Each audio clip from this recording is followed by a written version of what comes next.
dalam rangka diskusi Sabtuan melalui virtual ini.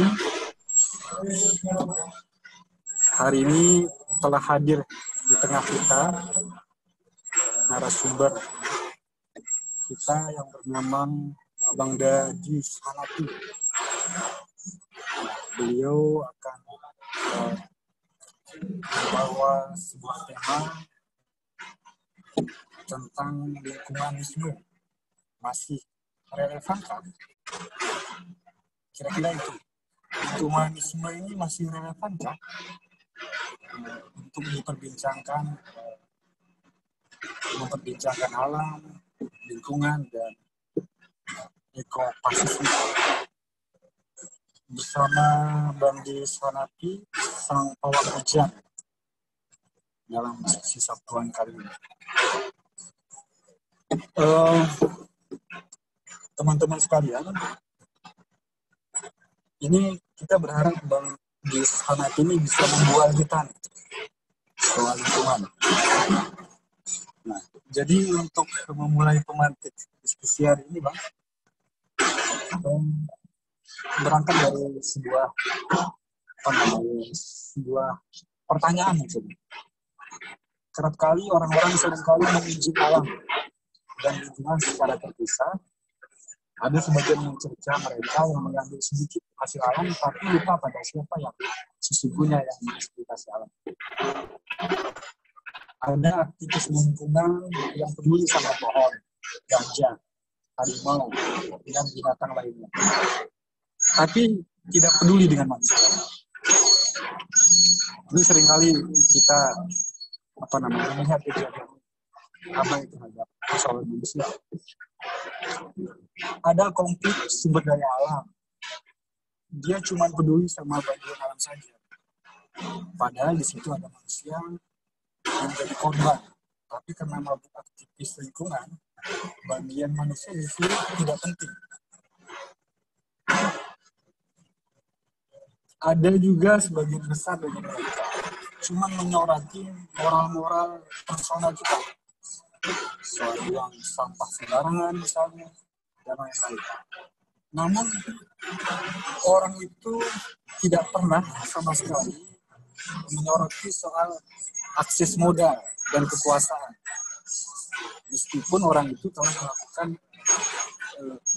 melakukan kerusakan lingkungan, dan itu belum sama sekali tersentuh oleh kita.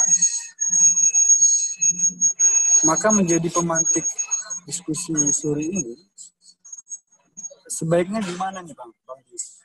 Memilih kebijakan yang ramah lingkungan, yang ramah sosialkah, atau justru kita bertahan pada kebijakan ekopasis yang jelas-jelas ini menindas? Langsung saja kami persilahkan nih kepada saudara kami Bang Daji Hanafi, sang pawang hujan, untuk membual kita di sore hari ini. Kami persilahkan, Pak. Terima kasih Maradi yang udah memberi pengantar di pertemuan ini. Pertama-tama ucapkan Assalamualaikum warahmatullahi wabarakatuh. Salam sejahtera untuk kawan-kawan. Hal pertama yang mesti kita bangun ketika memulai diskusi ini, masing-masing dari kita harus menurunkan harapan. Jangan berharap terlalu banyak bahwa aku bisa menjawab masalah sekompleks ini. Itu bukan kompetensiku, tapi aku merasa bertanggung jawab untuk mengurai apa yang sedang terjadi. Dalam sebuah adegan film Cinderella Man, James J. Braddock pernah berdialog dengan istrinya. Istrinya nggak sepakat dia bertinju lagi. Waktu itu resesi Amerika, kita mundur sebentar, resesi ekonomi besar tahun 38-39. James J. Braddock bukan petinju yang boros, bukan petinju yang suka, bukan petinju yang hedon. Dia menginvestasikan hasil kemenangannya untuk membeli saham taksi. Waktu itu rasanya mustahil saham taksi bisa bangkrut di New York. Tapi resesi membuktikan bahwa banyak prediksi ekonom itu zong, gagal. Nah, kembali ke dialog James J. Braddock dengan istrinya. Saat itu dia bekerja sebagai kuli panggul di pelabuhan dan belum tentu dapat kerjaan. Artinya sistem tunjuk, orang berdiri di pagar, si mandor nunjuk, kamu. Hari ini dia butuh berapa orang.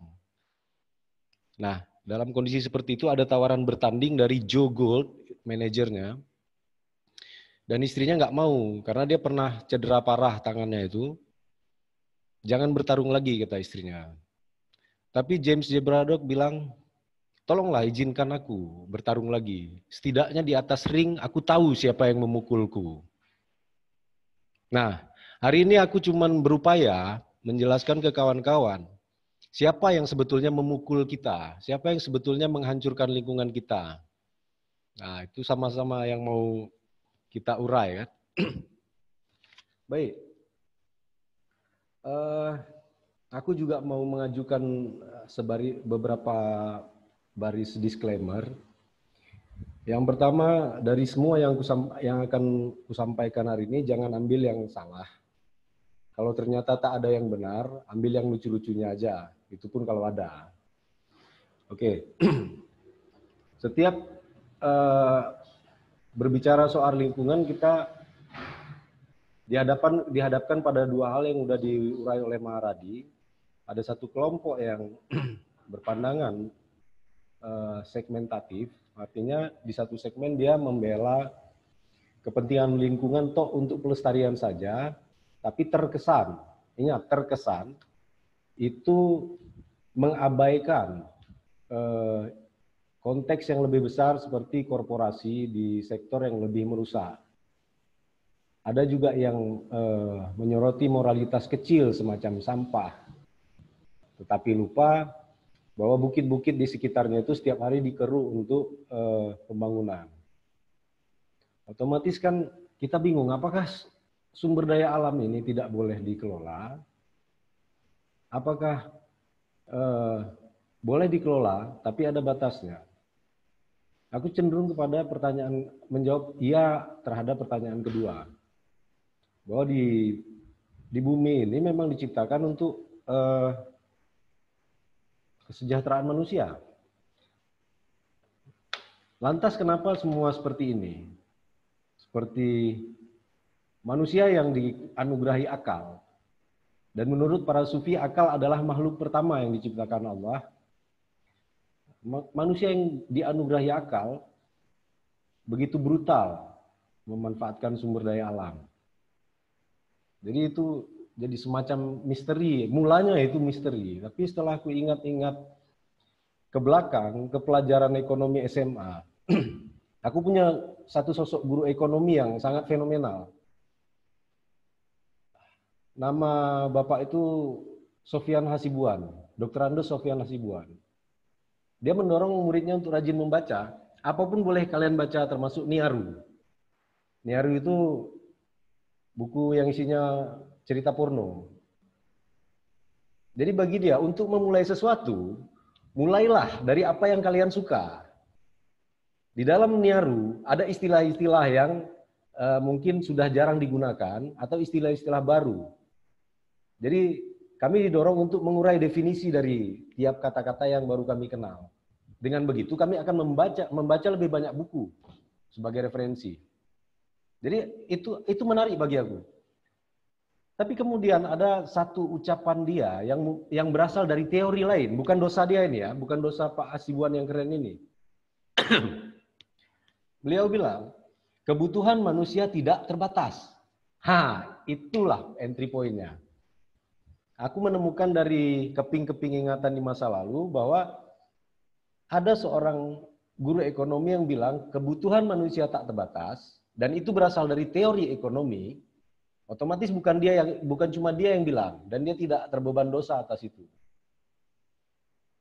Jadi di situ aku lihat ada manipulasi si pembuat teori antara dia memanipulasi antara kebutuhan dengan keinginan. Setelah tercebur ke beceknya dunia filsafat sedikit, ke teori-teori filsafat, aku mulai bisa memilah mana kebutuhan, mana keinginan. Kebutuhan manusia sangat terbatas. Ada batasnya, kalaupun tidak sangat terbatas, ada batasnya kebutuhan manusia. Itu yang kemudian terekam di jutaan siswa SMA yang gurunya menyampaikan teori itu, bahwa kebutuhan manusia tidak terbatas.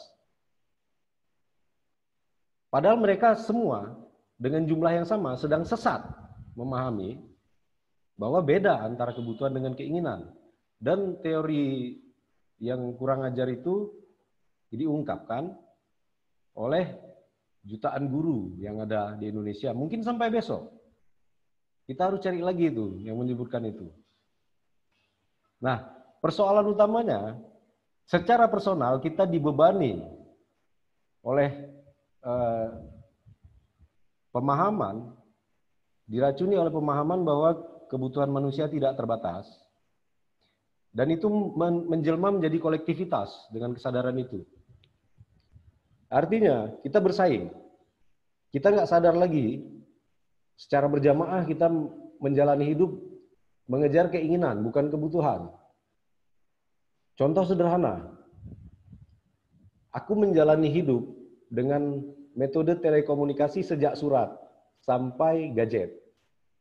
Jadi aku merasa lompatan teknologi telekomunikasi ini luar biasa. Berbeda dengan anak-anak yang lahir tahun 90-an. Tahun 94 aku tinggal di rumah wawakku di Blangkolak 1, Aceh Tengah. Wawakku polisi dan perwira polisi dan punya telepon. Waktu ada telepon berdering, aku bergetar. Tanganku bergetar mengangkat. Ini benda luar biasa. Aku langsung terbayang Alexander Graham Bell. Akhirnya aku memegang karyamu, Graham Bell, tahun 94. Dan sekarang aku bisa melihat, bisa bentuk ultimate dari telekomunikasi sekarang, aku bisa berfonsek dengan kekasihku. Itulah kira-kira. Bentuk ultimate ya, siapapun bisa, bukan cuma aku. Bukan cuma aku. Tapi itu bentuk ultimate. Bahwa ada sensualitas sudah bisa berpindah tempat secepat itu. Interaktif, bukan film bokep. Kalau nonton situs bokep kan biasa, ini interaktif. Ada pasangan kita, terserah mau sejenis atau beda jenis, ada pasangan kita di seberang sana yang sedang beradegan sensual, dan kita di sini menikmatinya.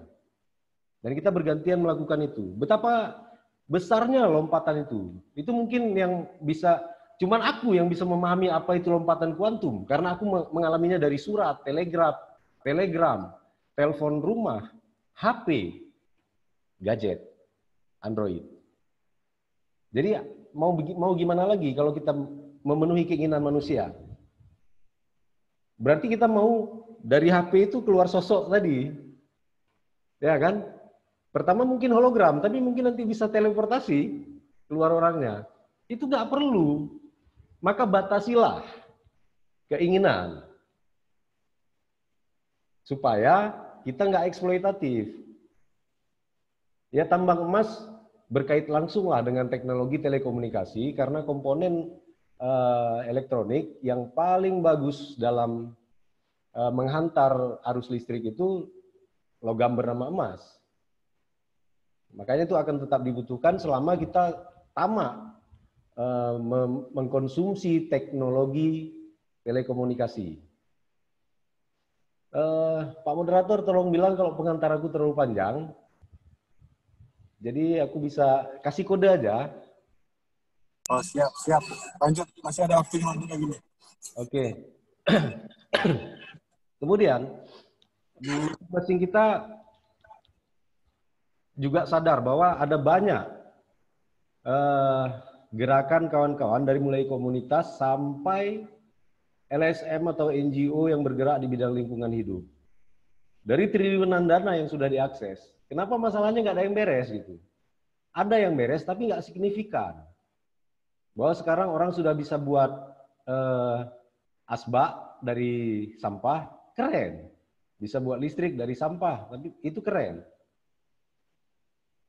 Nah, di situ kita terjebak pada isu-isu hilir lingkungan. Yang disebut Maharadi masalah remeh-temeh tadi. Ya itu isu hilir yang juga harus ditanggulangi, tapi masalah besarnya ya di masalah korporasi yang mengeksploitasi sumber daya alam, bukan di hal-hal remeh-temeh. Apakah gajah, harimau, badak,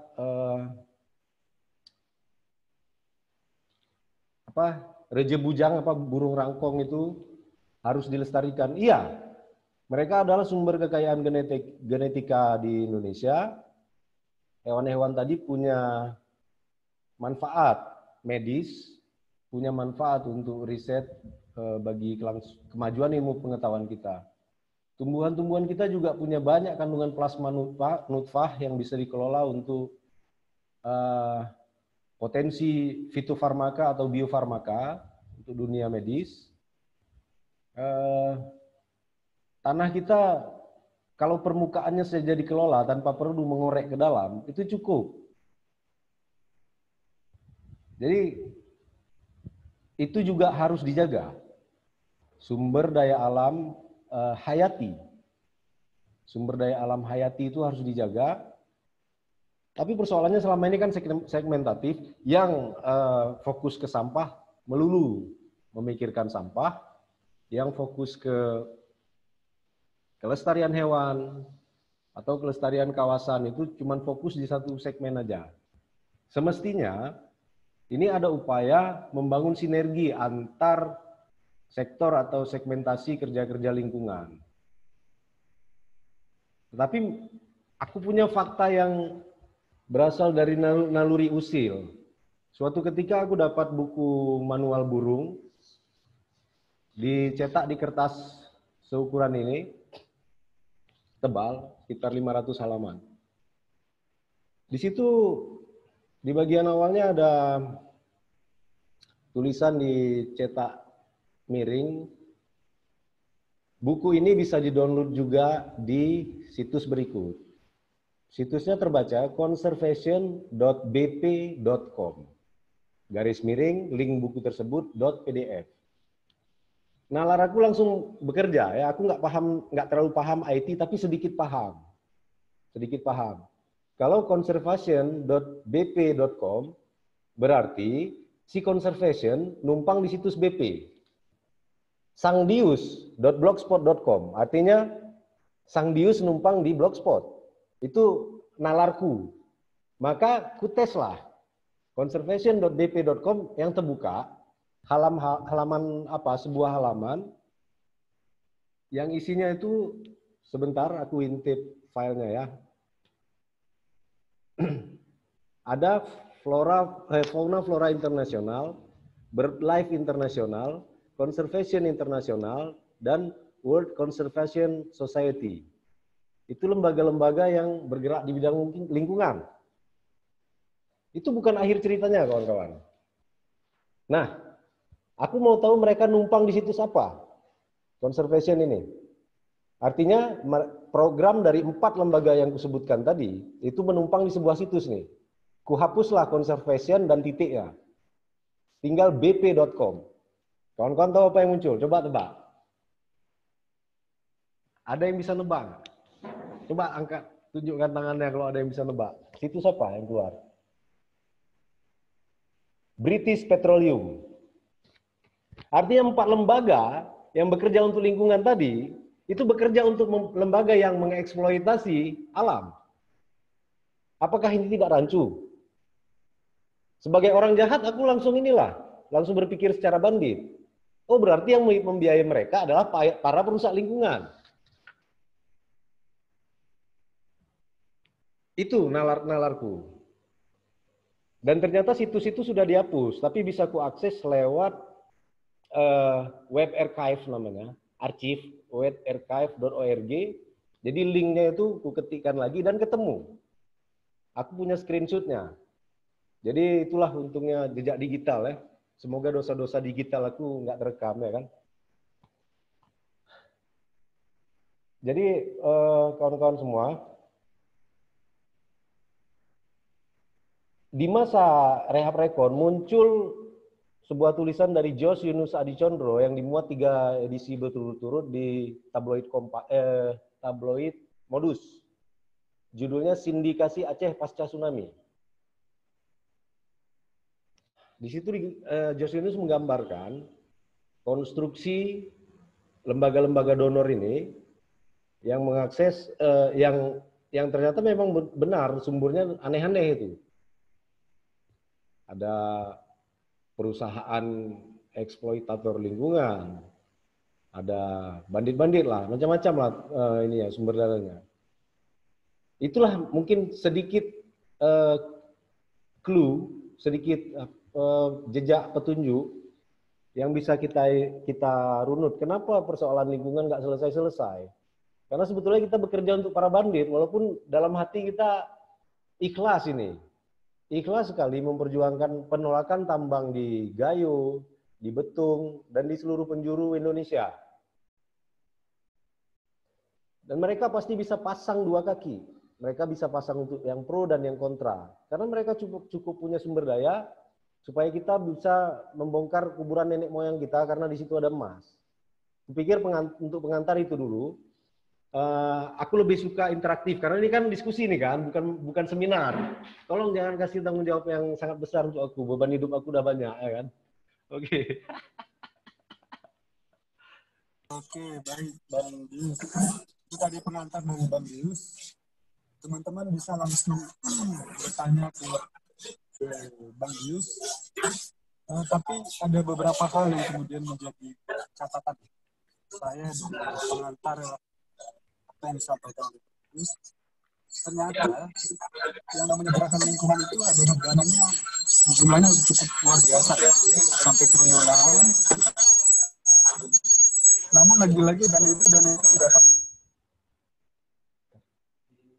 Maharadi, di. Berdenging suara Maharadi. Halo, masih berdenging ya? Kayaknya kawan-kawan yang di Kute ya, Kute Kopi. Kalau bisa lebih menjauh lagi. Ketahuan kalian, nggak bisa buat jahat kalian. Ayo. Ini masih mendenging nggak ini, Bang? Untuk jahat harus pinter kita. Ayo, jebar lagi. Jebar lagi.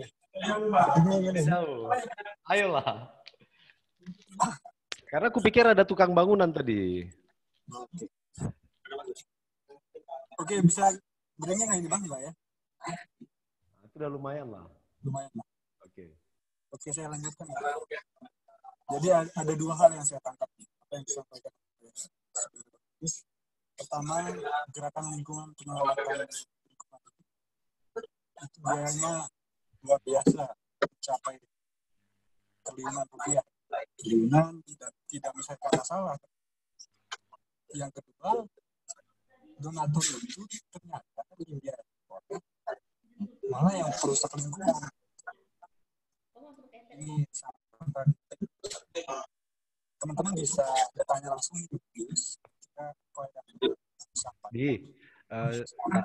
kata Nana coba nggak pakai headset. Coba buka headset punya Maharadi.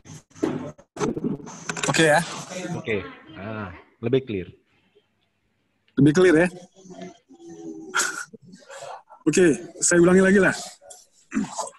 Yang saya tangkap nih dari Bang Dius, dari paparannya tadi, bahwa yang pertama, ternyata yang namanya LSM lingkungan, ataupun teman-teman yang bergerak di isu lingkungan, itu dibiayai dengan pembiayaan yang cukup luar biasa. Angkanya cukup besar, mencapai triliunan rupiah. Namun disayangkan dengan angka sebesar itu, tidak menyelesaikan persoalan malah. Nah, ini menjadi pertanyaan.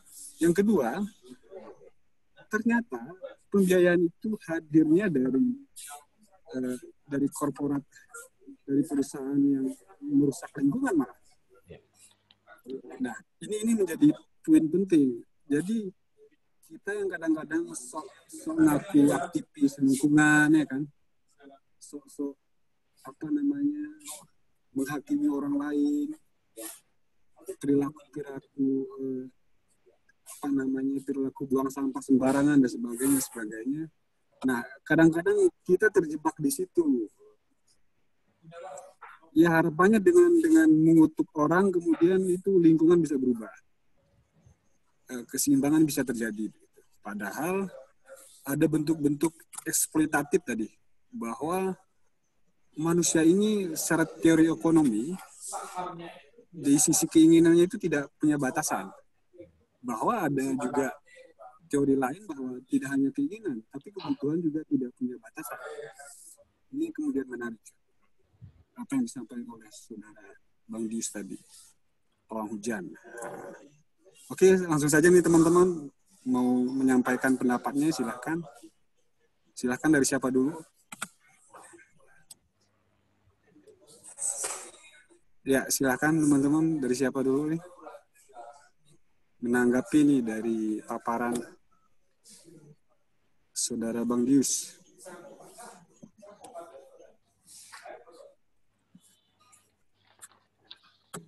Ada? Kalau nggak ada, aku lanjut boleh juga. Atau Bang Dius melanjutkan kembali lah paparannya. Silakan Bang, lanjut Bang. Oke. Jadi proses advokasi lingkungan itu kan dilakukan oleh orang-orang yang percaya bahwa ada dua rukun penting dalam mengelola perubahan. Rukun pertama itu moral, dan rukun kedua, Fahmi ketawa ada. Rukun kedua adalah sistem. Secara sunatullah, manusia dibekali yang namanya nafs atau nafsu itu kan. Secara biologis sudah ada nafs. Nafs ini bukan buru. Karena Islam atau terminologi Arab itu mengenal dua nafs. Ada nafsul mutmainah dan ada nafsul lawamah. Lawamah dan mutmainah. Dia sebetulnya lebih bermakna energi potensial di dalam tubuh manusia yang besar sekali. Nah, energi inilah yang kemudian memiliki kecenderungan kemana arah moral kita. Udah kayak ceramah agama aja aku nih ya. Malas sekali kita dengarnya ya kan. Dengan kecenderungan tadi, contoh lah kita yang cenderung karnivora misalnya, lebih banyak makan daging atau ikan itu lebih agresif memang. Sementara orang-orang Sunda yang banyak makan sayur itu lebih cool. Dan syukurnya mereka lebih awet muda gitu. Itu aja contoh dari bentuk ini, makanan yang kita ini. Makanan kan sangat mempengaruhi hormon. Hormon tadi yang mempengaruhi kemana nafs bergerak. Hormon sangat terpengaruh oleh semua yang bisa disensor oleh panca indera kita. Dalam suhu panas, mood kita bisa rusak. Dalam suhu dingin, mood kita jadi down. Dalam cahaya yang silau, kita akan mudah kehilangan fokus memandang. Masakan yang pedas cenderung membuat kita berselera. Itu kan bentuk-bentuk dari perantaraan hormon dalam mengontrol perilaku. Itulah yang terjadi sama kita selama ini di keseharian, di alam bawah sadar kita. Tapi poin paling penting dalam advokasi lingkungan ini,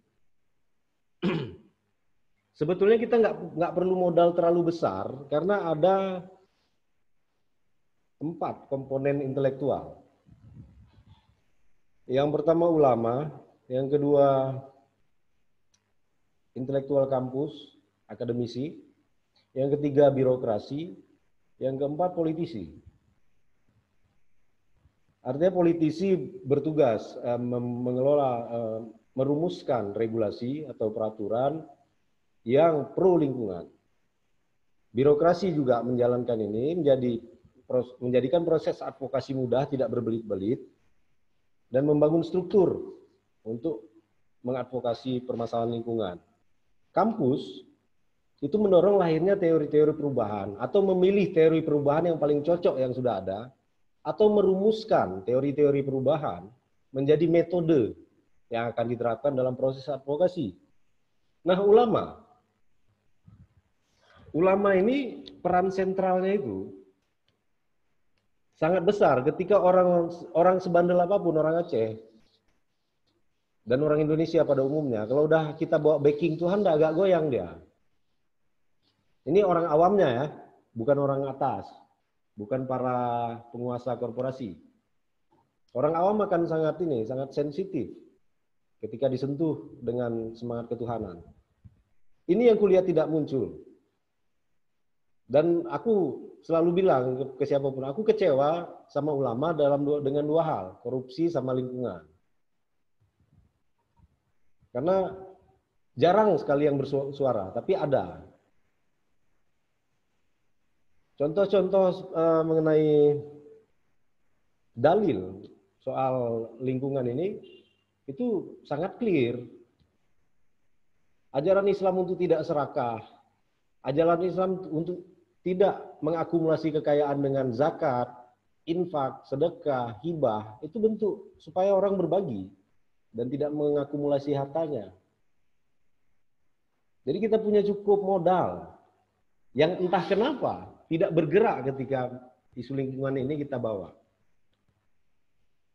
Ya, aku pura-pura nggak tahu sebetulnya ketika aku bilang entah kenapa. Aku tahu sebabnya. Jadi kita lahir sudah membawa banyak beban identitas. Aku ingat di semester awal ada pelajaran sosiologi. Itu ada dua golongan masyarakat, yang satu paguyuban, yang satu patembayan. Paguyuban ini bisa jadi karena ikatan genealogis ya, kelahiran, tempat lahir. Contohnya organisasi-organisasi Persatuan Putra Kecamatan ini di Banda Aceh, Persatuan Putra Kabupaten mana gitu kan. Nah, itu contoh kelompok paguyuban. Ikatan alumni ini, nah, itu udah masuk ke patembayan, dia ke profesi dan intelektual. Dengan beban-beban ini, Oke, Bang Dius, oke, sepertinya teman-teman bisa melakukan pertanyaan, tapi sepertinya sudah ada pesan masuk, Bang Dius. Itu pertanyaan dari saya bacakan. Coba lihat, Bang Dius. oke. Ada pesan dari Satina. Baik. Alhamdulillah akhirnya ada yang Ya, bisa tanya. ditanggapi. Bisa. Suka pertanyaannya. Oke, silakan. Silvana Nasri. Bang, sekarang kan lagi ngetren ekotourism.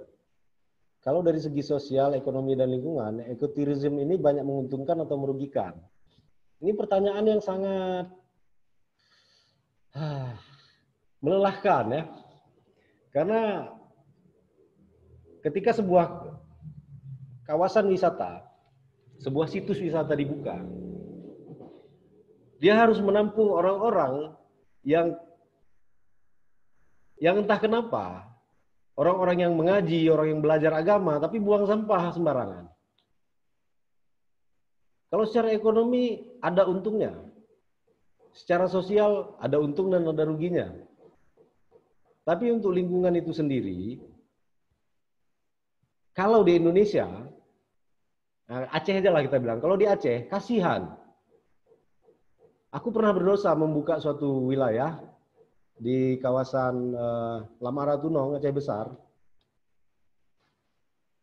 Ada puluhan air terjun, puluhan tingkat air terjun yang kami perkenalkan kepada publik atas izin otoritas lokal. Dan akhirnya kami jadi tukang sampah. Setelah setahun kami buka, setiap bulan, setiap minggu atau setiap bulan kami naik untuk ngumpulin sampah. Dan akhirnya kami nyerah. Akhirnya tempat itu tidak terurus lagi sekarang. Aku nggak update infonya. Tapi sejauh ini kami punya reputasi bagus di masyarakat setempat. Persoalannya itu aja.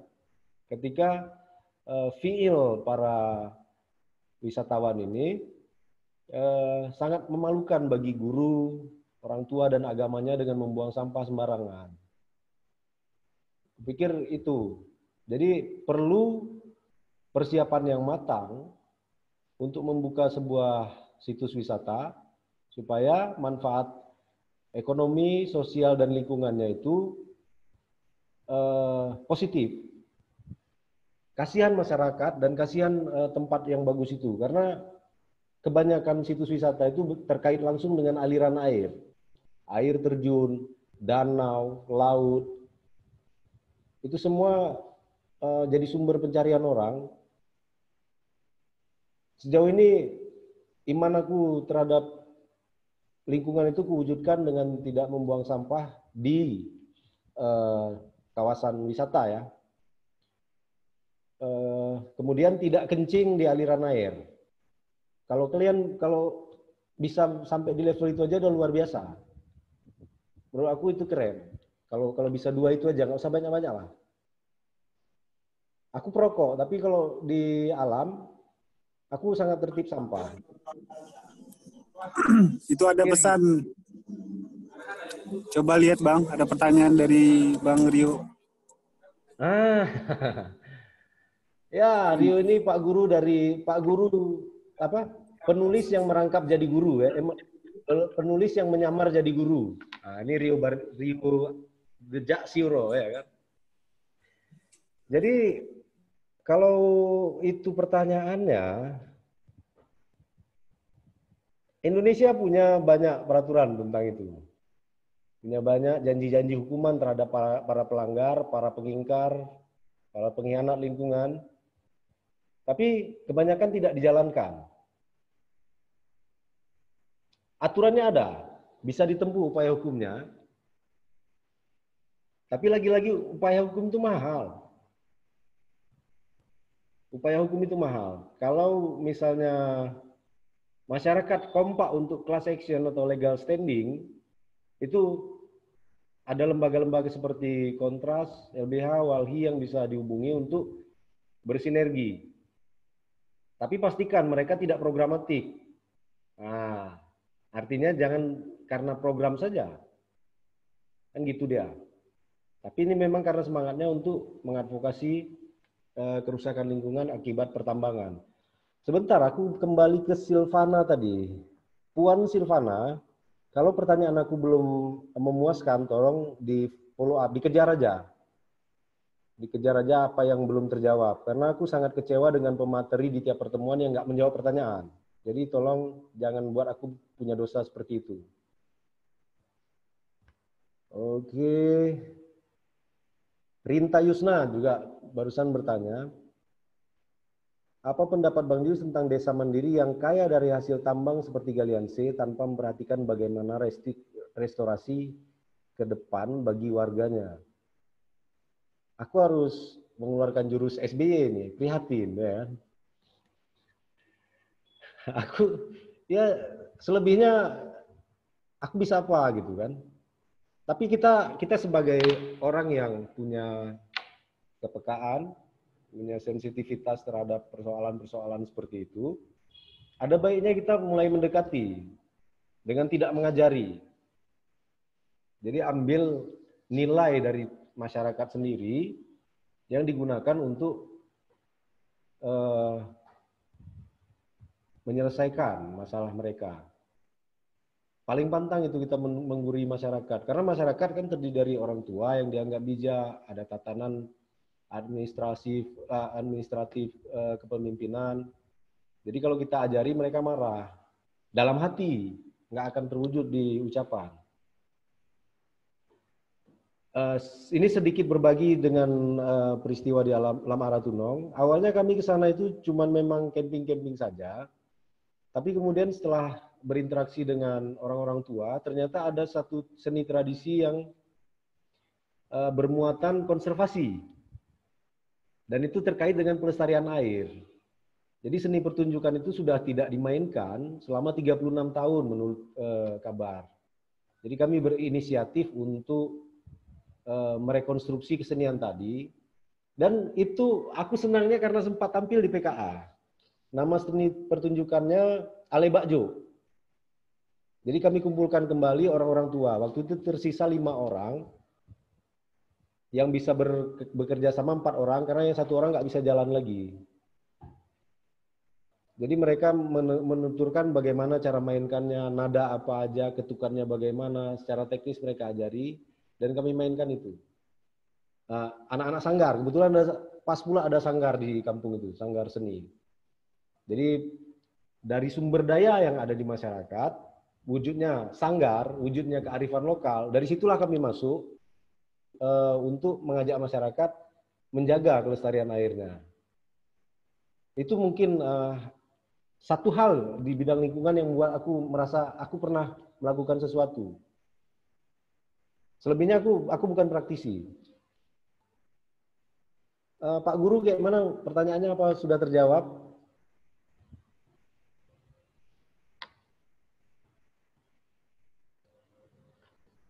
Oke, ini dari Babas ada juga pertanyaan. Tapi masalah galian C di satu sisi merusak lingkungan, dan di sisi lain kalau diberhentikan, maka akan ada orang yang ketergantungan hidup dari profesi mereka. Ini apa yang harus dilakukan? Jadi ringkasnya begini, Babas bertanya bahwa, Bung Babas bertanya, bagaimana orang-orang yang hidupnya tergantung dari kegiatannya galian C, ketika galian C dihentikan. Galian C bukan untuk dihentikan, karena selama manusia masih membangun, kita masih butuh galian C. Tapi persoalannya dikontrol, dibatasi, dia ada zonasi. Sungai ini boleh digali dengan kapasitas sekian metrik ton misalnya. Setelah ini habis, baru ke sungai lain. Bahkan kita harus dorong untuk membuat, sekarang sudah ada material sintetik ya, dari sampah plastik itu bisa dibuat batu bata, bisa dibuat pengganti kayu dan papan yang nggak mudah terbakar. Jadi jangan bayangkan plastiknya mudah terbakar. Terus persoalan penghidupan mereka bagaimana? Kalau misalnya penambangan liar dihentikan, para pelaku perdagangan narkoba akan punya premis yang sama. Kalau kalian hentikan kami berdagang narkoba, menanam opium, menyulih getah opium menjadi ekstraksi bubuk opium, bagaimana kehidupan kami? Bagaimana anak-anak kami mau makan? Kan sama aja kan? Orang yang di posisi jahat, bukan di posisi jahat, di posisi salah lah, terposisikan salah, itu akan punya pertanyaan-pertanyaan seperti itu, seolah-olah tidak ada alternatif lain. Yang harus kita lakukan sekarang, Indonesia itu harus mendorong potensi biofarmakanya. Material obat kita impor, tapi 30% sumber biofarmaka dunia ada di Indonesia. Itu yang tereksplor. Obat-obatan kita nggak perlu beli. Kita nggak perlu beli aspirin karena misalnya ada. Untuk para lelaki kabar baik, Aceh besar itu banyak tongkat ali. Jadi itu alasan yang sangat sangat mie instan ya. Sangat kopi instan. Alasannya sangat instan ketika bilang kami harus bersandar hidup dari mana? Kita dorong pemerintah. Apa gunanya mereka di atas sana ketika tidak bisa merumuskan kebijakan yang menarik masyarakat dari proses kerusakan lingkungan? Jadi kawan-kawan harus sadar, cicak jatuh pun itu ada kaitannya dengan kesalahan pemerintah. Bukan hal sepele. Kekuasaan mereka itu luas. Jadi dorong biofarmaka Indonesia, maka perusahaan lingkungan, penambangan itu akan mengecil. Persoalannya adalah ketika para intelektual Indonesia, ada intelektual nih, ada Bang Saiful Mahdi, selamat datang Bang. Intelektual Indonesia ini kan produk juga dari negara-negara yang punya intervensi langsung ke Indonesia. Jadi mereka sebetulnya sadar atau tidak, maksudku sebagian sadar, sebagian tidak, bahwa mereka jadi antek untuk merumuskan kebijakan yang menjauhkan Indonesia dari kemandirian.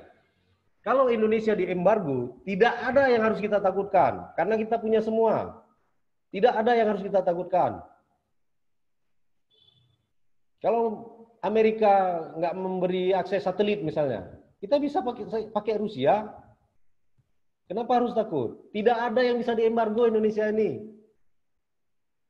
Ketika orang ingin berinvestasi ke Indonesia, orang semestinya bertanya begini, apa sih yang nggak ada sama kalian?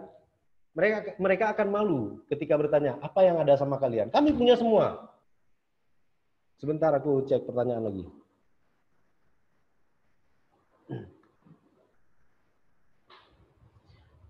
Bung Basri, kalau jawabanku belum memuaskan, silakan dikejar. Siapapun yang belum terpuaskan jawabannya.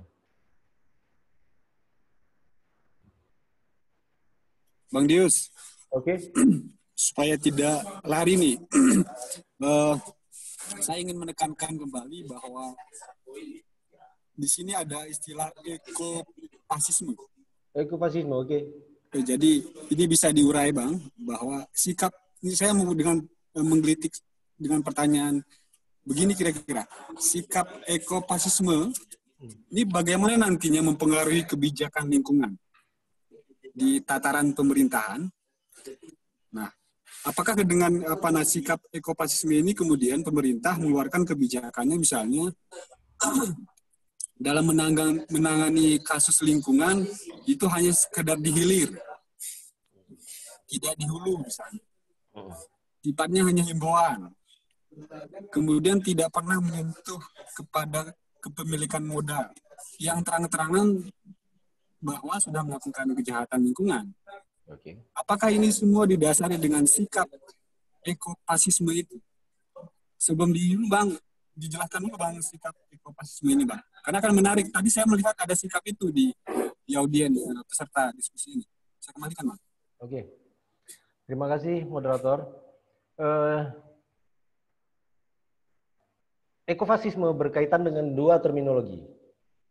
Yang pertama, lingkungan. Yang kedua, alam. Jadi terminologi yang selama ini dipakai adalah lingkungan, bukan alam. Aktivis lingkungan, bukan aktivis alam. Nah, makna lingkungan itu secara linguistik artinya apa yang ada nampak di sekitar kita, itu secara fisik. Yang kedua, dia punya makna segmentatif, sektoral. Misalnya, di lingkungan perkantoran, di lingkungan Departemen Luar Negeri. Jadi maknanya segmentatif dan sempit. Kita ke kata alam. Mungkin sudah hilang dari kesadaran kita bahwa mengalami itu kata dasarnya alam. Pengalaman kata dasarnya alam. Jadi ketika terminologi yang digunakan adalah lingkungan, kecenderungannya kulihat memang ke arah hilir. Pemerintah akan sangat pro pada pegiat lingkungan yang menyuarakan isu pengelolaan sampah. Walaupun nggak didengar-dengar kali, cuman pura-pura didengar aja. Tapi si pegiat lingkungan ini merasa sangat terpukau ya, karena yang pura-pura mendengar adalah pejabat. Sementara kalau alam itu kan lebih luas dimensinya. Secara luas alam bermakna semesta malah. Makrokosmos. Kita berada di bumi ini termasuk mikrokosmos kalau dibandingkan dengan semesta.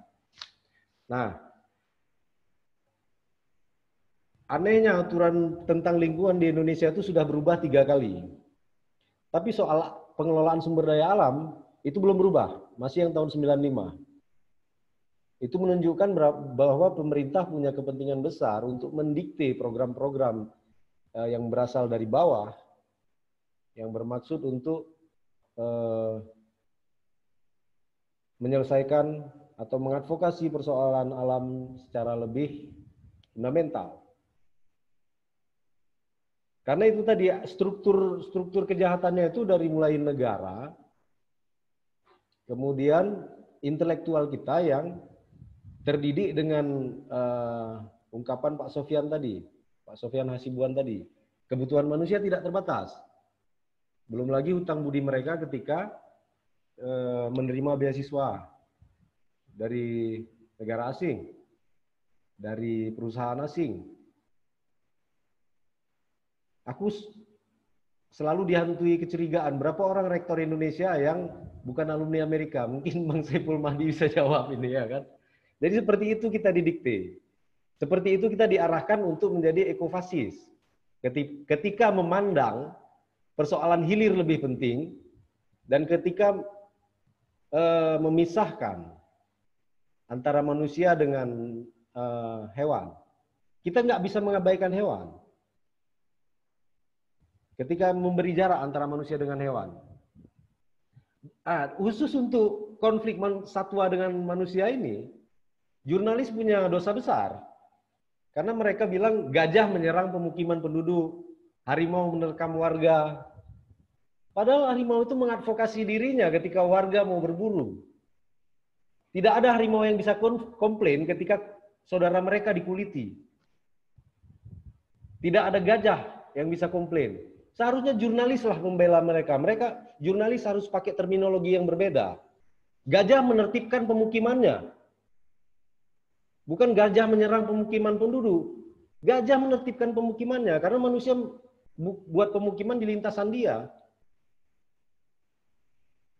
Itu bukti bahwa pemerintah tidak peka. Ada apa dengan konflik gajah? Ada pembukaan lahan sewenang-wenang dalam jumlah besar. Apa komoditasnya? Sawit. Di lereng-lereng menuju Bener Meriah, aku sudah melihat sawit dan aku, waduh, mengerikan. Aku lupa bilang, namaku Dius Hanafi. Putra asli Aceh Tamiang, kabupaten yang numpang di kebun sawit. Jadi, ekofasisme itu akan mendorong kita bergerak secara parsial. Ayo, aktivis ya lingkungan yang concern ke sampah, yang concern ke satwa, dan yang concern ke pertambangan, menyatu. Hilangkan bias di belakang, tuh beban di belakang. Hilangkan. Aku mencatatnya. Ketika bersikap, manusia cenderung terbeban dengan jabatan, kekerabatan, beban karena seagama, beban karena sedayah, sesekolah, sekampung, sekandung, hutang jasa dan hutang budi. Itu persoalan utamanya. Jadi untuk mengeliminasi ekofasisme, kita harus nyatukan gerak. Kalau nggak mau diajak bersatu, gampang metakannya. Berarti mereka yang ekofasis. Kalau nggak mau diajak bersatu dalam gerak yang sinergis, di segmen-segmen advokasi lingkungan ini, yang nggak mau gabung itulah yang ekofasis. Nggak sulit membangun peta itu. Jadi, aku cek pertanyaan dulu.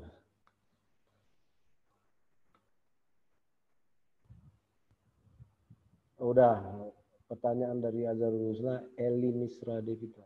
Jika digunakan seperlunya, maka tidak ada kerusakan lingkungan. Tapi yang parahnya adalah jika dieksploitasi berlebihan, itu yang jadi masalah. Nah, ini dari Eli Misra Devita melalui Facebook.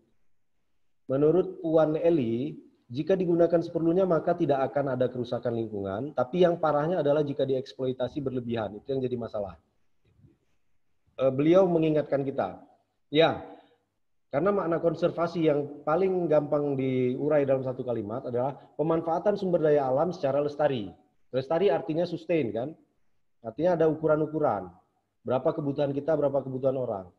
Kenapa sawit jadi merajalela? Karena kita tunduk pada kuota ekspor.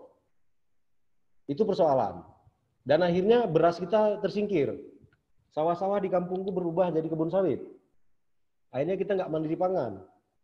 Untuk punya stok pangan, kita harus punya sawah.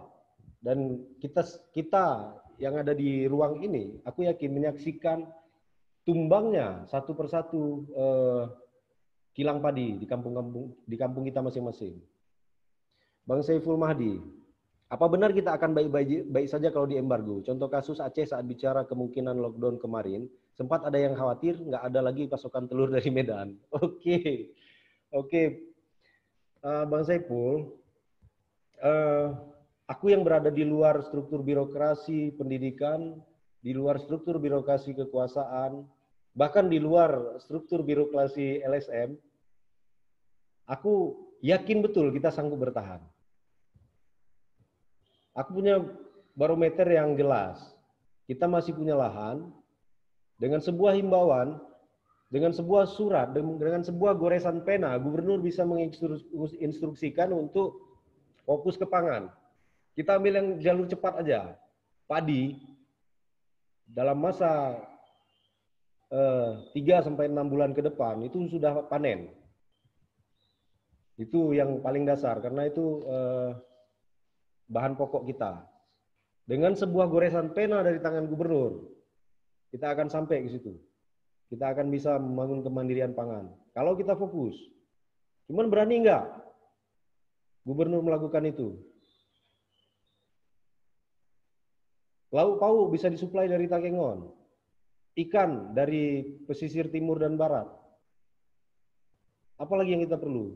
Telur, bagus kalau nggak dapat telur Australia. Kita bisa makan kembali telur ayam kampung. Tapi semua harus ada komandonya. Ini kita kan masyarakat yang kehilangan komando. Nggak ada tampuk komando yang betul-betul berwibawa. Nggak gagah. Kepemimpinan kita ini nggak gagah. Gampang diperolok. Atau menyediakan diri untuk diperolok supaya mereka bisa bermanuver di belakang kita. Itu yang kulihat gejalanya sekarang. Pemerintah, ayo oloklah kami. Maka ada kawan kita Ferry Al-Bukhari yang menjadi spesialis pengamat PLT. Sebagai contoh peristiwa ya. Jadi yang tidak kita miliki adalah kepemimpinan yang berwibawa. Aku yakin kita bisa mandiri kalau di lockdown oleh siapapun. Buktinya kondisi Aceh tidak seburuk yang dibayangkan ketika lockdown. Karena perputaran uang lebih internal. Dan terbukti komoditas kita masih cukup. Ada kenaikan harga yang berupaya dimainkan spekulan, tapi ternyata cuma bertahan sebentar. Ditambah lagi kebandelan kita yang fenomenal itu ya kan. Maka survive lah kita. Oke, ada kawan-kawan dari penyair Irfan M. Dolesa. Selamat datang.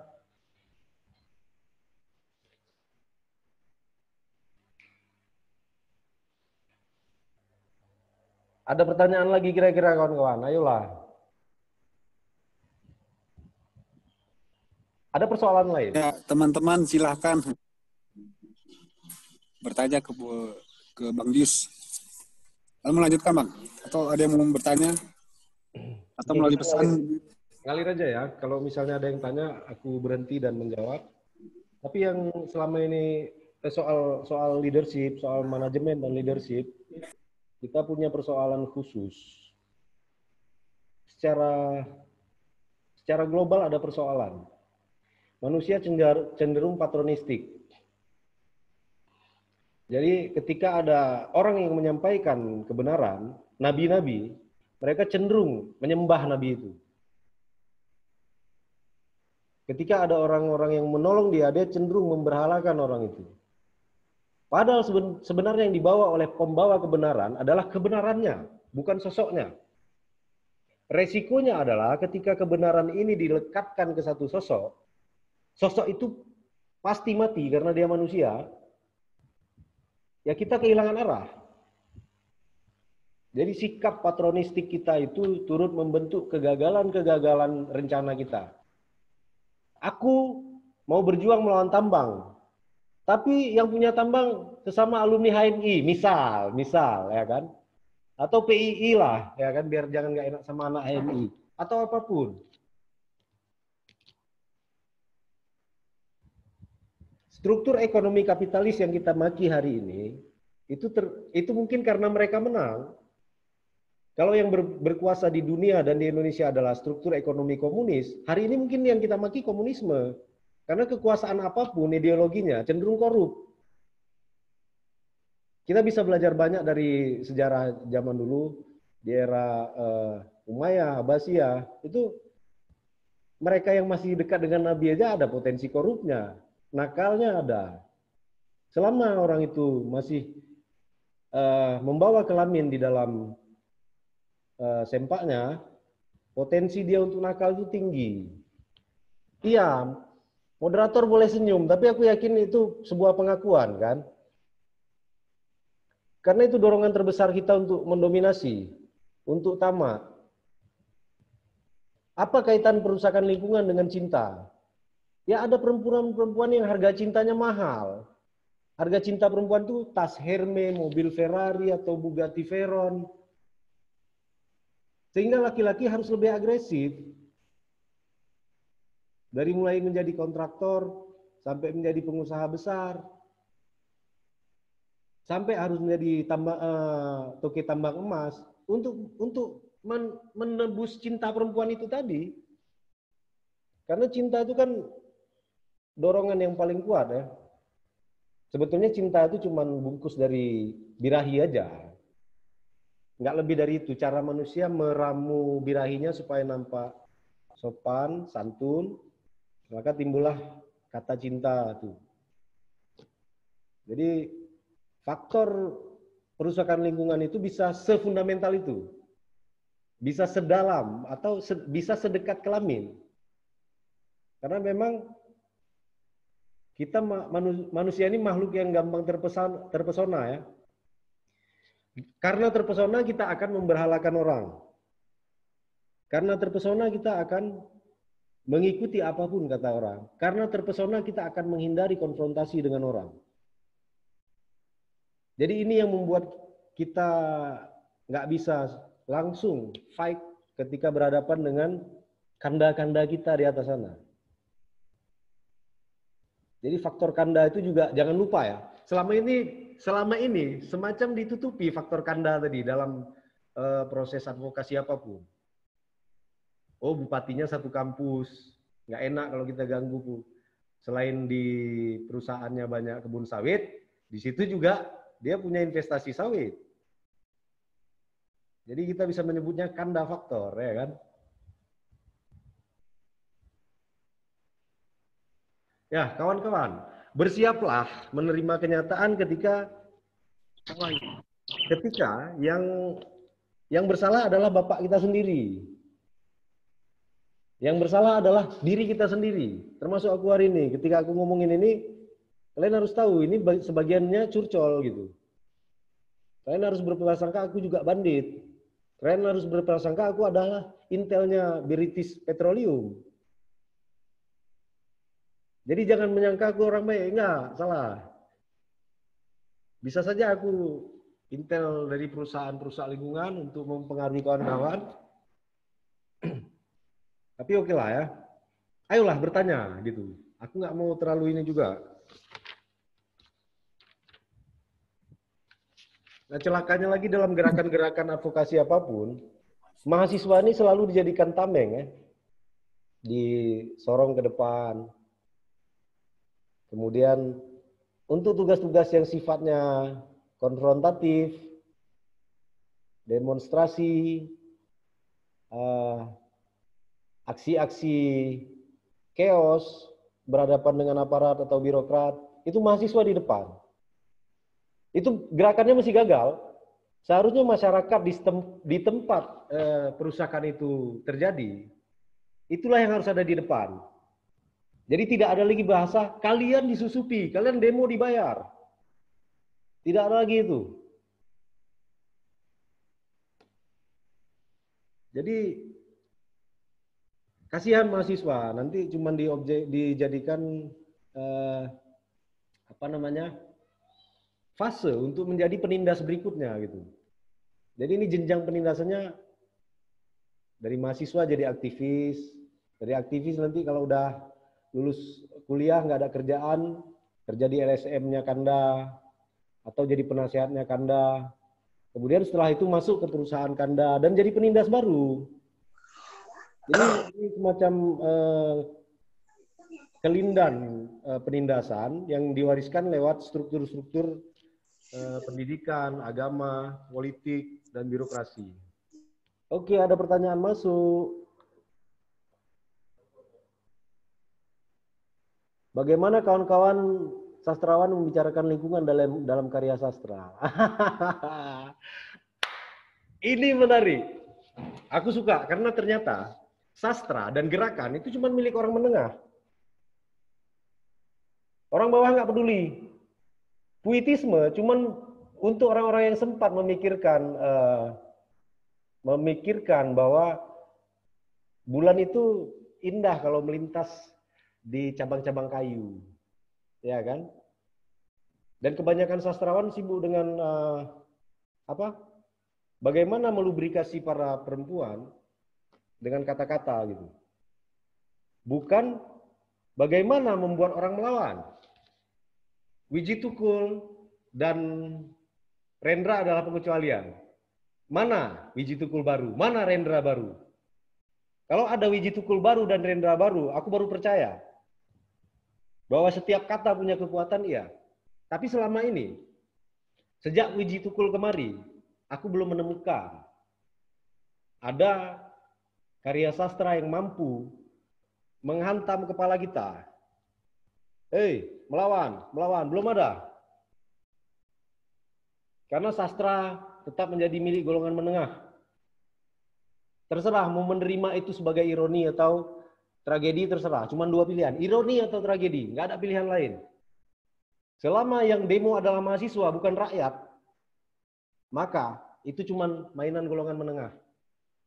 Oh, apakah aku pesimis? Ya, kondisi sekarang mewajibkan aku dan kawan-kawan semua pesimis terhadap apapun dan siapapun. Karena kadang-kadang siapa diri kita sendiri, kita nggak tahu. Kita adalah intel tanpa sadar mungkin. Kita adalah antek tanpa sadar.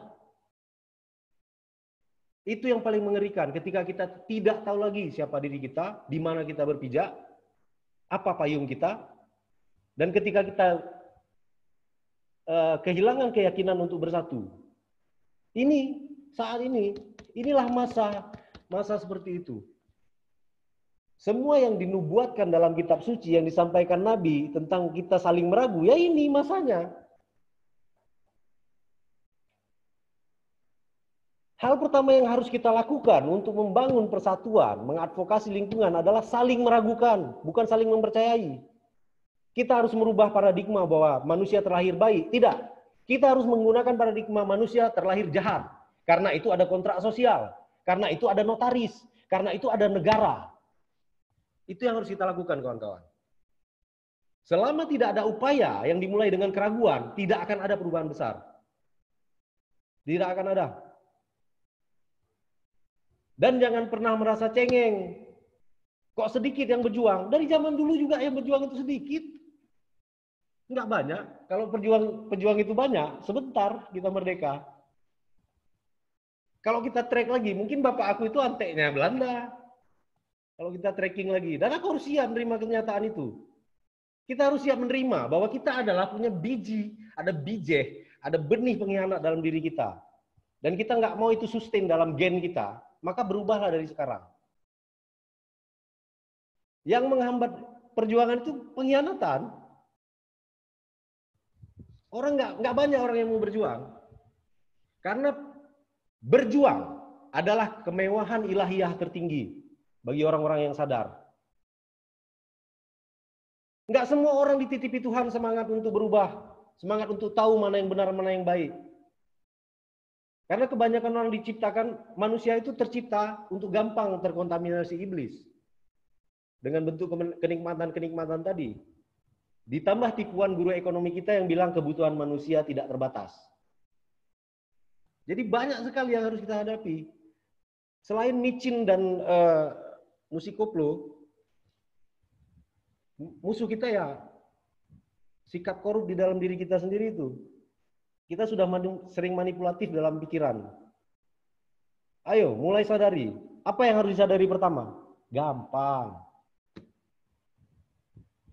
Kita ini, aku udah bilang sama kalian secara terpisah dari kebanyakan yang ada di sini. Kita ini, kesadaran pertama kita, bahwa kita adalah produk dari aktivitas bersenang-senang bapak mama kita. Kalau kita siap memulai kesadaran itu, maka kita akan akan tuntas membongkar semua masalah. Jadi, nggak perlu muluk-muluk. Kita mulai dengan keraguan. Premis kita adalah manusia terlahir jahat. Kemudian sepakat untuk bersekutu. Banggalah kalau ada kegelisahan ketika melihat ketidakadilan, penindasan, kejanggalan, manipulasi. Berbanggalah. Karena itu kemewahan yang dititipkan Tuhan secara terbatas tuh. Itu limited edition, kawan-kawan. Bang Dius, Yuk. itu ada pesan, ada beberapa pesan, ada pertanyaan dari teman-teman. Mungkin bisa dijawab. Oke, Bang Saiful, menarik pertanyaannya.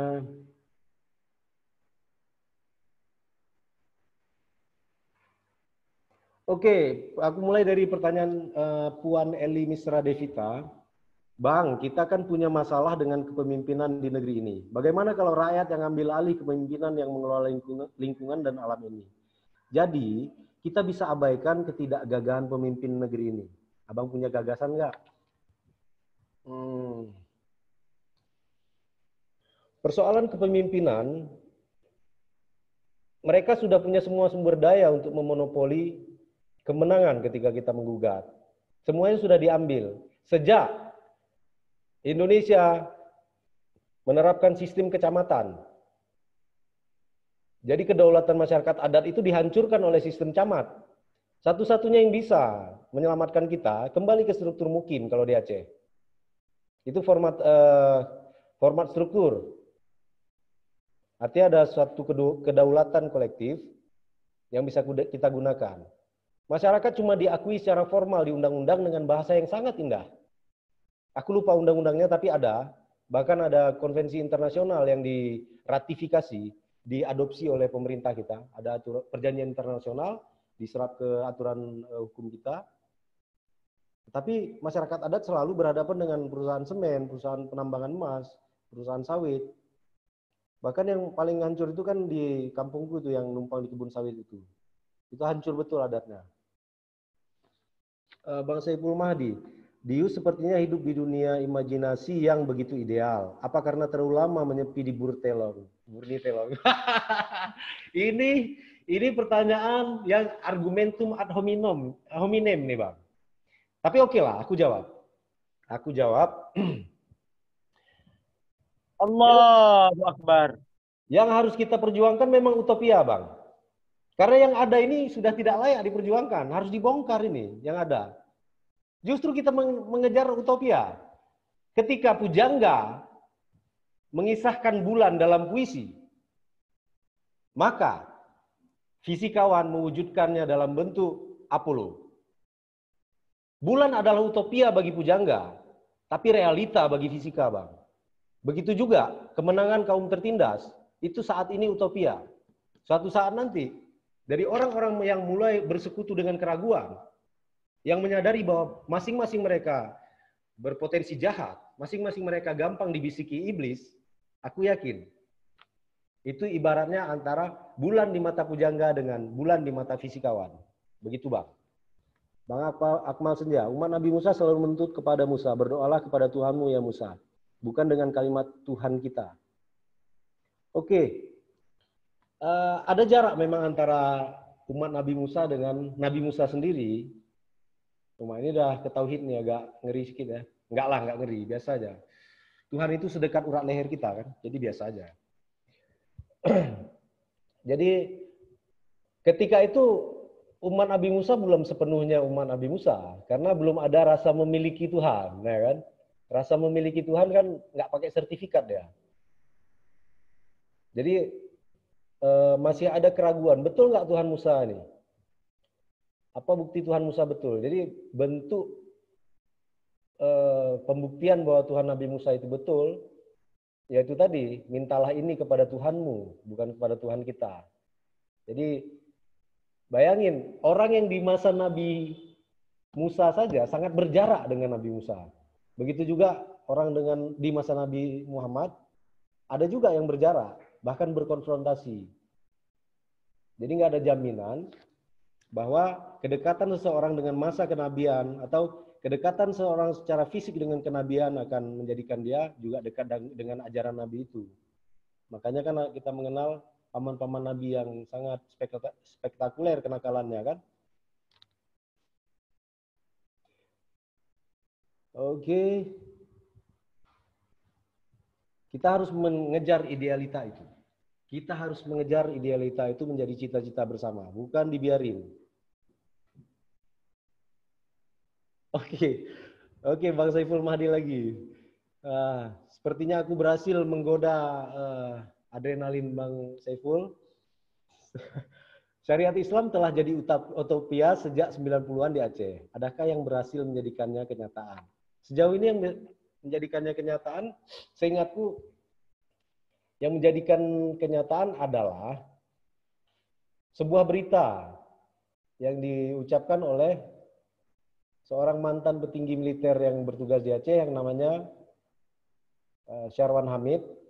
Ketika itu orang Aceh lagi nuntut referendum, Syarwan Hamid ngomong di Serambi. Aku ingat betul karena aku penjual Serambi Indonesia dulu, aku loper. Syarwan Hamid bilang, rakyat Aceh butuh syariat Islam. Dan sejak saat itu, isu syariat Islam itu membahana di seluruh Aceh. Akhirnya cita-cita referendum terbenam dengan pola itu. Jadi utopia syariat Islam itu bukan studi kasusnya bukan di Aceh aja, tapi secara umum kita mesti memilah antara Islam sebagai ketauhidan dan Islam sebagai ideologi. Islam sebagai ketauhidan punya makna internal, 2 kalimat syahadat, dan rukun-rukun di dalamnya, dan ritual-ritual di dalamnya. Sementara Islam sebagai sebagai ideologi itu harus mengimplementasi dalam wujud ideologi yang berhasil merumuskan 2 aspek penting. Jadi aspek setiap ideologi adalah ekonomi dan politik. Mana ekonomi Islam, mana politik Islam. Politik Islam kan kita percaya dibangun berdasarkan moralitas. Oh, kalau persoalan suksesi, tidak ada format suksesi selain yang ideal selain memilih bersama kan. Dan itu sifatnya ada 2 metode, perwakilan atau langsung. Dua-duanya punya kelemahan, dua-duanya bisa dimanipulasi. Karena manusia itu juga makhluk manipulatif. Jangankan sistem bernegara, sistem bertuhan saja sering dimanipulasi. Jadi itu, implementasi Islam sebagai rahmatan lil alamin harus mewujud dalam ideologi yang mewujud dalam 2 poin penting, politik dan ekonomi. Politisi yang beragama Islam semestinya punya moralitas yang lebih baik, karena tatanan itulah yang dibangun Rasulullah sejak awal. Ada pertanyaan lagi? Oke, Babas sudah pamit dari kita. Selamat jalan, Babas.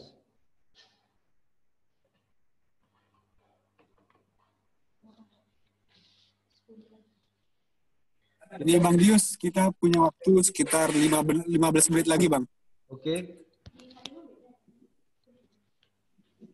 Lanjut, Bang. Ada pertanyaan tuh dari Sertalia. Wah, serta gali. Ya, ini birokrat ya kan. Pasti marah dia sama aku karena aku ejek-ejek birokrat. Kita ini masuk daerah kekhususan. Ada kanun yang mengatur tentang adat, kenapa daerah kita tidak fokus menerapkan aturan adat dalam menyelamatkan lingkungan hidup di Aceh. Menurut Bang Dius, ada apa ini? Dan menurut Bang Dius, gimana kekuatan adat dalam menyelamatkan lingkungan? Berizin. Oke, terima kasih. Berizin, Srinen. Kita punya aturan hukum adat. Sampai ke akar-akarnya. Punya. Tapi siapa lagi yang peduli itu? Selain kita yang ada di sini lah kita anggap. Kita di sini tetap ada margin errornya kan, ada yang nggak sepakat hukum adat di sini, tetap ada margin errornya nanti. Kalaupun sudah sepakat 100%, apakah sepakat memperjuangkan hukum adat? Karena yang kita lawan adalah struktur negara bernama kecamatan. Itu yang harus kita dekonstruksi, harus kita rubuhkan, berganti menjadi mukim. Mukim penguasa sektoral, penguasa teritorial, di bawahnya lagi nanti ada Kejurun Belang, ada Haria Pekan, ada Pawanguten, ada macam-macam lah yang bersifat sektoral. Jadi itu sangat bermuatan kearifan lokal, tapi sudah lama punah dan tidak dipraktikkan lagi. Soal pengelolaan lahan, soal pengelolaan air, soal pengelolaan pasar dan pelabuhan, pengelolaan tangkapan ikan, itu ada semua. Dan paling kompleks yang ada di Indonesia itu Aceh. Kita yang tersisa yang masih bisa diharapkan itu Panglima Laut, yang strukturnya sampai ke Tepin ya. Ada Panglima Laut Lu, ada Panglima Laut Tok, Panglima Laut saja itu provinsi, Panglima Laut Lu itu kabupaten, di bawahnya ada Pawang Tepin. Itu yang masih tersisa dan diterapkan. Jadi mungkin dengan dua modal itu kita bisa mendorong inisiasi dari masyarakat adat laut untuk ke masyarakat untuk memprovokasi masyarakat adat hutan dan pertanian supaya mengaktifkan kembali itu. Tapi itu butuh waktu panjang. Dan yang kita lawan besar. Energinya juga besar, maka tekanannya harus besar dengan jumlah kesadaran yang besar. Tapi bukan tidak mungkin. Karena tugas manusia mewujudkan yang nggak mungkin. Yang mungkin-mungkin itu untuk apa? Untuk apa lagi kita pikirkan cara buat gadget? Udah ada yang buat. Yang harus kita pikirkan cara buat cewek keluar dari gadget. Bagaimana? Kan gitu. Oke. Oh, ada pertanyaan lagi. Ada pertanyaan itu, Bang. Jawab aja, Bang. Ila Namsu, musuh konservasi adalah para pemodal atau investor, bukan warga lokal yang membuka lahan. Begini, betul para investor, tapi tidak betul kalau masyarakat adat tidak bisa merusak hutan. Masyarakat bisa disogok, karena itu yang terjadi selama ini. Mereka menjadi ante-ante perusahaan, bahkan kepala kodinya, kepala rombongannya yang disogok duluan. Kalau masyarakat di sebuah daerah takluk, yang harus diprasangkai pertama kali adalah pimpinannya siapa? Kecil, mungkin imum kampung. Imum kampung jangan nggak curiga sama imum. Selama dia masih punya kelamin wajib dicurigai. Semua yang punya kelamin wajib dicurigai. Jangan lupa kawan-kawan. Ntar aku cari rokok dulu.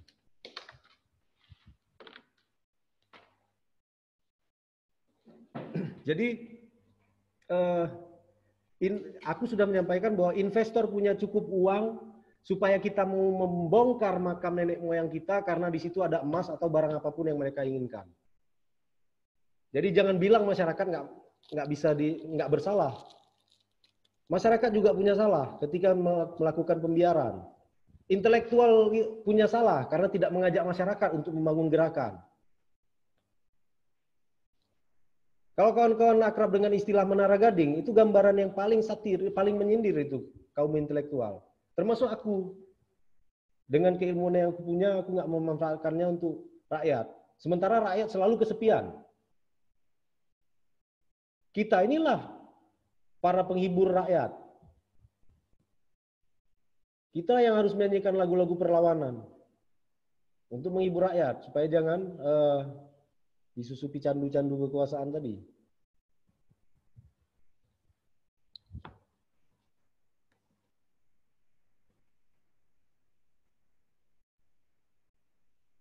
Masyarakat harus kompak cara melawannya.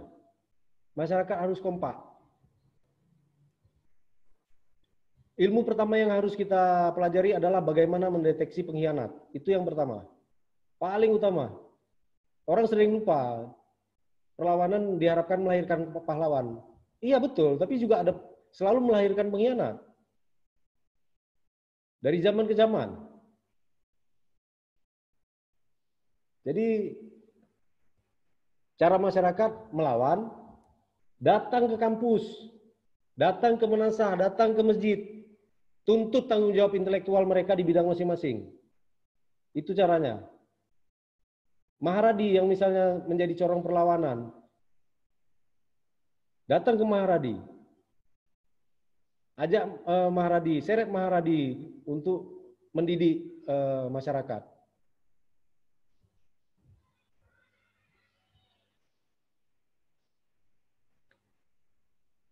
Ya masyarakat juga sama seperti Liverpool berarti punya salah. Ya, seperti Liverpool, seperti Barcelona.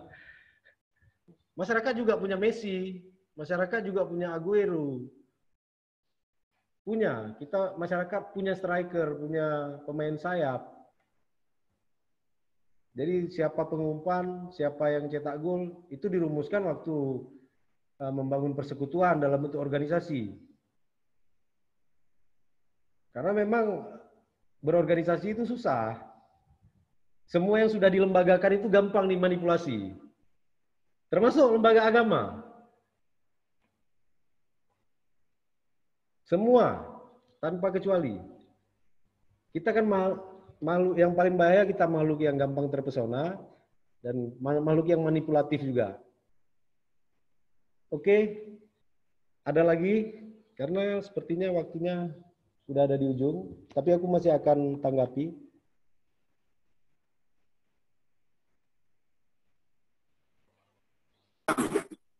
Itu ada dari Misna, coba dijawab Ya. Bang. Oke, Misna. Ini pertanyaan Misna bisa dibaca sama audiens lain? Oh, bisa ya, berarti aku nggak perlu ulangi. Aku jawab aja langsung. Tapi sebaiknya dibacakan Bang. Oke. Supaya dengar. Kadang-kadang teman-teman malas buka buku. Pertanyaan Misna. Terkait isu lingkungan, sebuah opini klasik bahwa masyarakat adalah korban dari perdagangan kepentingan. Tapi masyarakat pada umumnya adalah pelaku di lingkungannya sendiri, terlepas dari status kepemerintahannya. Ini urusan perut dan dapur. Menurut Bang Dius, di mana letak hambatan pergerakan kawan-kawan lingkungan sekarang? Kalau pergerakannya tadi udah kubahas bahwa segmentatif, tidak menyeluruh. Faktor keduanya, pergerakan ini dilakukan di tataran menengah ke atas. Menengah bisa dalam pengertian ekonomi dan bisa dalam pengertian sepemahaman ya. Pemahamannya lebih dari orang banyak dan dia sering ngobrol di warung kopi, berorganisasi, tapi yang itu cuma disuarakan di tataran atas saja. Tidak menyentuh masyarakat. Sehingga situasi seperti ini sangat indah bagi para pemodal. Dengan gampang mereka akan membenturkan antara para aktivis dengan masyarakat di sekitar tambang contohnya. Jadi masyarakat tambang ini dibayar untuk menolak para penolak tambang. Para penolak tambang tadi ditolak oleh masyarakat di sekitar tempat penambangan dengan alasan-alasan ekonomi. Sebuah gerakan harus dievaluasi kalau sudah sampai di tahap itu. Karena itu bukti bahwa lawan sudah semakin membesar karena berhasil mengorganisir rakyat mendahului para pegiat lingkungan. Jadi alasan klasik itu bisa dilawan dengan alasan yang lebih progresif.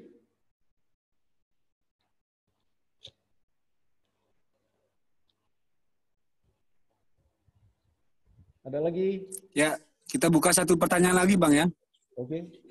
Setelah itu baru kita satu pertanyaan lagi.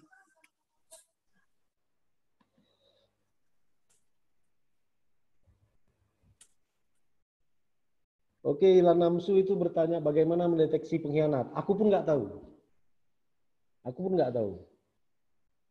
Tapi kita punya naluri untuk itu dan ada metodenya. Itu bisa kita bahas selama kita bersepakat musuh kita apa dan siapa. Mekanisme ini yang tidak pernah dimasukkan dalam gerakan. Bagaimana mendeteksi pengkhianat dan apa hukumannya dalam sebuah gerakan. Kalau aku pemimpin gerakan, hukuman mendeteksi pengkhianat itu akan kita saling mengawasi. Metodenya nanti kita cari, tapi hukumannya harus jelas. Kalau aku nggak, hukumannya bukan bunuh, bukan diasingkan, potong penisnya. Itu dia. Kalau lehernya dipotong selesai urusan. Biar menderita dia. Oke. Kayaknya masih bisa satu lagi nih. Siapa yang mau tanya lagi? Ada yang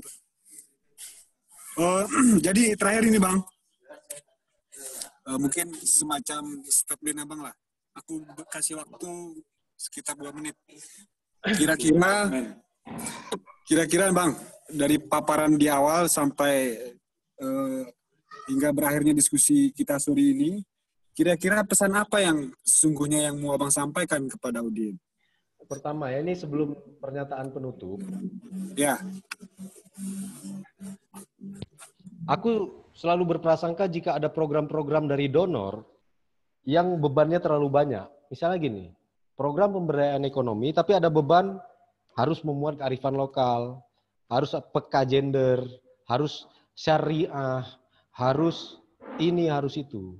Padahal program yang baik secara otomatis akan memuat semua nilai itu. Jadi tidak perlu dibebani secara formal, cuma dilihat aja.